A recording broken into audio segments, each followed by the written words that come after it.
Hello boys and girls, welcome to Arts and Crafts and Summer Reading. I'm wearing my Puss in Boots shirt today because he is one of our symbols for Imagine Your Story, which is our summer reading theme this year. It encompasses fairy tales, folk tales, Greek mythology, all kinds of wonderful tales that you can check out from the library. I brought some home to show you today.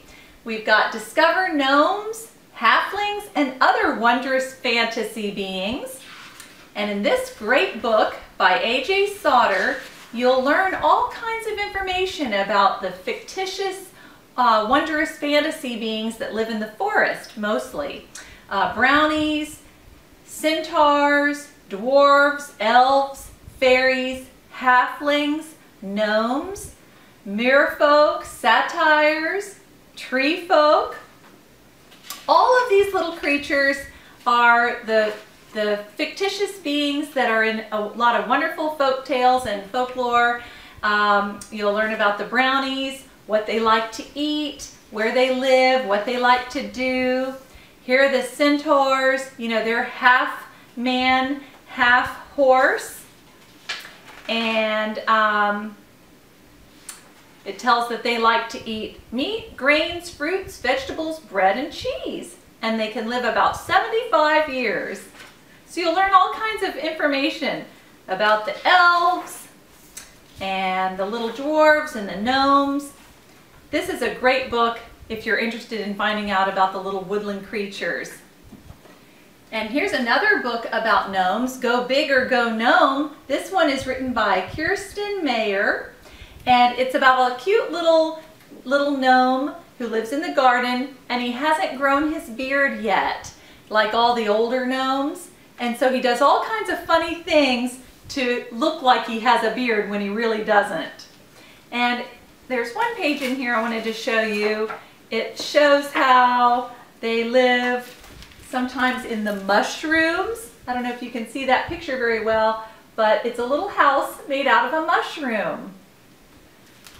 And that's going to be significant in a minute when we do our craft. Too Many Fairies, A Celtic Tale, is retold by Margaret Reed MacDonald, and it's a cute story about a little old lady who hates her housework, but the fairies teach her a very valuable lesson. They teach her to appreciate hard work and to learn to actually enjoy it. And let me just show you a quick picture in this book. This is a nice little picture showing a doorway, and it's got all kinds of pretty flowers around it and the fairies coming in, and that's something to keep in mind for the craft that we're about to do. Here's one, a Rainbow Magic Special Edition, if you've ever read any of Daisy Meadows' fairy books. This one is Evelyn the Mermicorn Fairy. And the Mermicorn is half mermaid, half unicorn. And it says that they are the most special and unique creatures in all of fairyland. And Evelyn the Mermicorn Fairy helps keep them and their magic gems safe. You'll have to find out how she does that. Here is Geronimo Stilton's The Amazing Voyage, the third adventure in the Kingdom of Fantasy. And this is a great story where he has to rescue the fairy queen when she's kidnapped. And the fourth grade fairy, Gnome Invasion, is written by Eileen Cook. And here we have The Never Girls, A Fairy's Fire by Kiki Thorpe. And this one also has a dragon in it. And the last one I have here is Goodnight Garden Gnome by Jamichael Hinterly. And there's a good picture of a little gnome. You can see how they're kind of like a dwarf elf, but I think a little bit smaller. And they live among the mushrooms and the fairies in the garden. And the little creatures that live in the woods are usually peaceful, and they take care of nature. So let's make a little garden gnome or fairy house. I've used just a small flower pot. These are terracotta flower pots, and you can use different sizes. This one's kind of a medium size, and I just happen to have these outside, and I kind of cleaned them up. This one's a little bit smaller, and here's a little tiny one that I already made a sample out of. And you can see I put windows with little yellow light coming through and a brown doorway. And I've got some flowers growing here and there, growing up and around the door and the windows. And I even put just a little artificial flower in the hole in the top, because all flower pots should have a hole for the plants to drain. But if you turn them upside down to make them a little house, they'll have that hole there where you can just stick a flower in it. Isn't that cute? So I'm going to decorate this one. I've got permanent markers, and that way if you do put it outside in your garden, the rain won't wash it off right away. So how about I start out putting a door, and maybe a little arched doorway would be nice. Just starting out like that. And I might put a doorknob on it.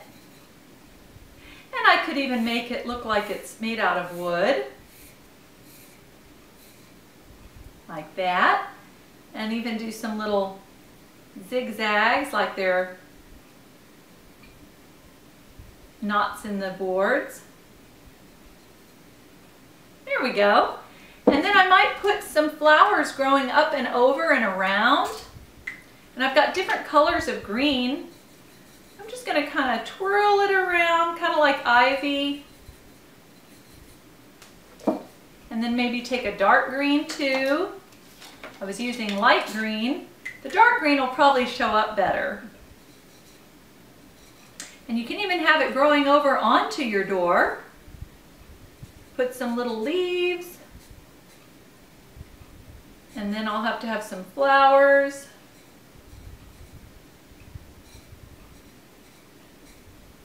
Let me see, how about some red? That might show up a little better for you to see. So I'm just going to put some little red flowers, adding color to my vines. Maybe these are roses. Or even little impatiens or pinks. So there's some flowers growing. Let me get a pink color out in case these were little periwinkles or something growing down low. Those aren't really vines, they would grow lower to the ground, so I'm putting those down at the bottom. And then you could even put some grass, maybe all the way around the rim. You could make it solid, or you could just start drawing your grass like this, and then have some flowers coming up through the grass. You could draw insects, maybe if you like crickets and ants and beetle bugs. If you enjoy going outside and seeing what's living out there in your yard, you could draw those. Draw insects, some butterflies and bees, maybe a ladybug or a grasshopper. Because of course all of those little creatures live in the forest with the fairies. And they're part of nature, a very important part of nature. So now I've got some grass growing, and I might do a window. Let's see, and you could draw a little gnome. Let me do a window here, maybe right next to the door. You could do a square window, you could do a circular window, and you could even put shutters. I'm going to put some shutters on either side. You know, that's what you close in case the weather gets cold. So I've got some shutters on either side of the window, and I'm going to color inside the window yellow to look like there's a little light inside. Maybe the fairies are at home. Maybe they're cooking their supper. And if you read that book, the one, let's see, by A.J. Sauter, you'll find out what fairies eat. And I'll be taking that back over to the library so you can come check it out. So there's some light coming through the window, and maybe I'll try to do a little gnome. You know, they have those red pointy hats a lot of times. So how about he could just be peeking up out of the grass. Just peeking up. Maybe he's trying to peer into the window. Let's see about him. And I could even do the back of his head.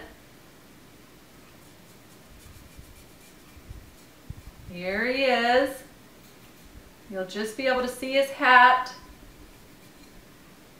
And maybe the back of his head. How about a little bit of light brown hair?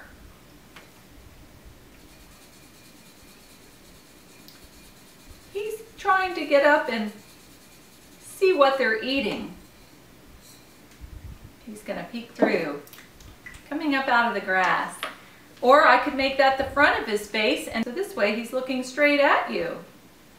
And maybe a little smile. I don't know if you can see that from where you are. All right, let's add one more thing. How about a little mushroom house on the back side? So I've got my doorway and window, and then maybe we could just put a little mushroom, like a neighbor's house on the back. I'm going to use my red marker, and I'm just doing a little semicircle. And I think I'm going to leave some little areas not colored in, and that will make it like polka dots on the mushroom. I just drew some little circles inside my semicircle, and then I'm filling in all around it, all around the dots. So it's like a polka dotted little mushroom cap. And now I'm going to just draw, maybe I'll use the light brown and do the little bottom part of the mushroom. There we go. Could do a little doorway in the mushroom.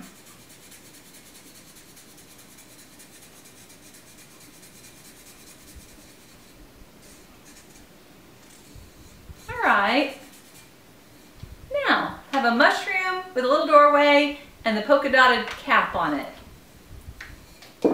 And then of course you can put flowers and whatever you want all around the mushroom as well. I'll put some taller little flowers growing up. There are the stems. And maybe purples and a little bit of peach.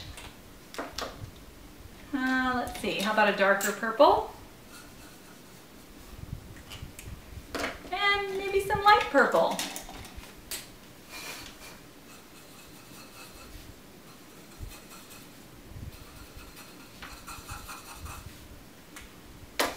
Here we go, some flowers around the mushroom. But once you get all the decorations on your cute little, your little fairy garden house, you can either use an artificial flower and stick it right there in the top, or maybe a different color or two. Or you could use a real flower. I accidentally knocked this little geranium off, and that would look cute in the top as well. Let's see. There we go. You could stick that right there in the top and have some little decorations to put out in your flower bed. Thank you so much for joining me for Arts and Crafts today. Hope I see you at the library. We're open now from 10 to 4 on Mondays through Fridays. And if you'd like to bring in a picture that you've drawn from something you're reading for summer reading, I'll hang it up on a big banner that we have in the library, and you can help decorate the library for summer reading. Hope to see you soon. Bye-bye.